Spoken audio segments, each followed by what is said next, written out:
इंसान के जीवन में आत्मीय संबंध, मैं मानता हूँ कि एकमात्र वह अदृश्य धागा या सूत्र है जो भौगोलिक सीमाओं के परे होता है। उस संबंध के पदचिन्ह दिखाई नहीं पड़ते हैं, लेकिन इंसानी चेतना में उस सूत्र के भाव सदैव गूंजते रहते हैं। वैसे ही देश के उत्तर पूर्वी राज्यों से मेरा भी व्यक्तिगत कुछ ऐसा ही नाता है।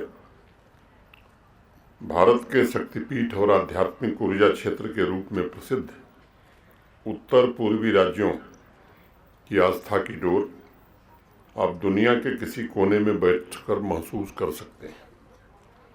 ये मेरा निजी अनुभव है। मैं चंद लाइनों से अपनी बात शुरू करूंगा। कहे खा रही जमीन सितारों के फासले, इतनी हसीन आग है ये जल के देखिए, तनकर खड़ी हैं चोटियाँ ये टूट जाएंगी, बेहतर है इस हवा में आप ढल के देखिए, गलगल के बहे जा रहे हैं धूप में पहाड़, गलना भी एक जिंदगी है गल के देखिए। अगर भारत के मानचित्र को मात्र रेखाओं के रूप में न देख करके जीवंत शरीर के रूप में हम देखते हैं तो उत्तर पूर्वी राज्यों के 7 सिस्टर्स स्टेट्स, ऊपर से सबसे मेघालय, फिर आगे मणिपुर और त्रिपुरा उस शरीर की मजबूत भुजा के रूप में दिखाई पड़ते हैं।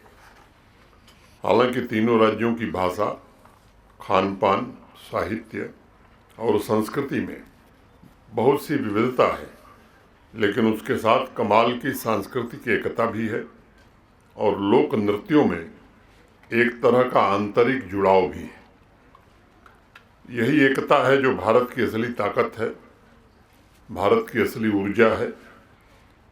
कई बार विदेशी शोधकर्ता, ऐसे रिसर्च स्कॉलर्स जो दुनिया के दूसरे देशों में रिसर्च कर रहे हैं, जब उन्हें ये बताया जाता है कि मेघालय का अर्थ बादलों का घर है, मेघ माने बादल और आलय माने घर, और सदियों से वहाँ के गीतों और नृत्यों में समस्त मानवता के कल्याण की समृद्धि की प्रार्थना की गई है, तो बहुत लोग अचंभित रह जाते हैं। देश के महान संगीतकार और गायक डॉक्टर भूपेंद्र हजारिका का भी रहने वाले तो वो आसाम के थे, लेकिन मेघालय से उनका बड़ा विशेष लगाव था। एक गीत में उन्होंने चेरापूंजी में बारिश और कृष्ण बांसुरी की विशेष रूप से चर्चा की है। मणिपुर को प्राचीन काल में मणियों का देश भी कहा जाता था और हमारे शास्त्रों में शिव साधना का ये बहुत ही महत्वपूर्ण स्थल भी से माना गया है। आध्यात्म में मणिपुर शब्द को शक्ति चक्र के रूप में जाना जाता है, जो अग्नि और परिवर्तन से जुड़ा हुआ है। मणिपुर के मेरे प्यारे भाई और बहन इस बात से बखूबी वाकिफ हैं और आज भी अनेक पुस्तकों में इस बात का चर्चा है कि भगवान शंकर के तांडव नृत्य की शुरुआत मणिपुर से ही हुई थी और माँ पार्वती ने मणिपुर में जो नृत्य किया था उसे वहाँ की स्थानीय भाषा में लास्य कहा जाता है। कृष्ण लीला भी हमने देखी भी है।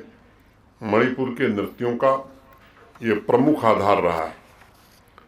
अनेक पुराने ग्रंथों में इस बात की भी चर्चा की गई है कि वहाँ के लोक नृत्यों की शुरुआत में मंदिरों के प्रमुख पुजारी भी देवताओं को प्रसन्न करने के लिए स्वयं नृत्य में शामिल हुआ करते थे। आध्यात्म शक्ति की वही परंपरा त्रिपुरा में भी देखने को मिलती है। त्रिपुर सुंदरी देवी के नाम पर बसा हुआ त्रिपुरा, और प्राचीन शास्त्रों में इस बात की चर्चा की गई है कि यह जल स्रोतों को जोड़ने वाली धरती है जिसने पूरे देश में प्रेम, सद्भाव, आत्मिक और वैचारिक शक्ति को मजबूत बनाने का काम किया है। त्रिपुरा, मेघालय और मणिपुर के लोक नृत्यों, रीति रिवाजों में इस बात पर विशेष बल दिया गया है कि प्रत्येक व्यक्ति मानवीय गरिमा के साथ जीवन जीते हुए समाज के विकास में अपना योगदान दे। लाहिया रोबा नृत्य का जो भाव है, किसी व्यक्ति के पास अगर थोड़ा भी साधन है या संसाधन उपलब्ध है तो वह अन्य लोगों की भलाई के काम में आवे, लोक शक्ति को संगठित करे। ये सबसे महत्वपूर्ण पक्ष है इसका। त्रिपुरा के मानस मंगल, कीर्तन या धमेल नृत्य सांस्कृतिक, बौद्धिक तथा आध्यात्मिक एकरूपता पर आदिकाल से बल देते हैं। ऐसा कहा जाता है कि उत्तर पूर्वी राज्यों में सुबह यानी भोर का जो स्वर होता है उसमें प्राचीन शास्त्रों, उपनिषदों के स्वर सुनाई पड़ते हैं। और ये सच है कि प्रकृति के जितने भी गाढ़े रंग वहाँ के सभी 7 राज्यों में, और मैं विशेष रूप से कहूँगा कि जम्मू कश्मीर में भी दिखाई पड़ते हैं, वो अपने आप में अनमोल है।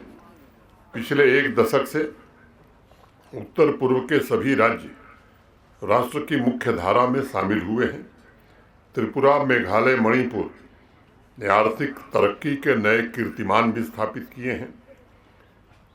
भारत के माननीय प्रधानमंत्री श्रीमान नरेंद्र मोदी जी के नेतृत्व में आज आत्मनिर्भर भारत का पावर हाउस मैं समझता हूं कि उत्तर पूर्व के राज्य बनने जा रहे हैं।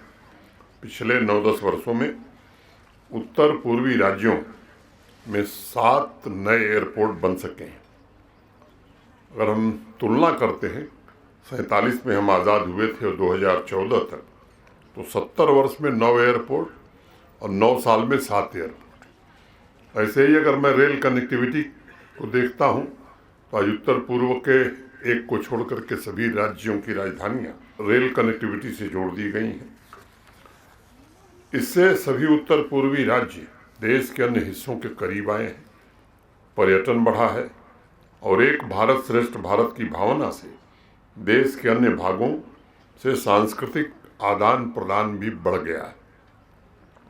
जम्मू कश्मीर की ही तरह उत्तर पूर्वी राज्यों में कृषि का भी सशक्तिकरण हुआ है और वहाँ के किसान भाई भी आत्मनिर्भर बनने लगे हैं।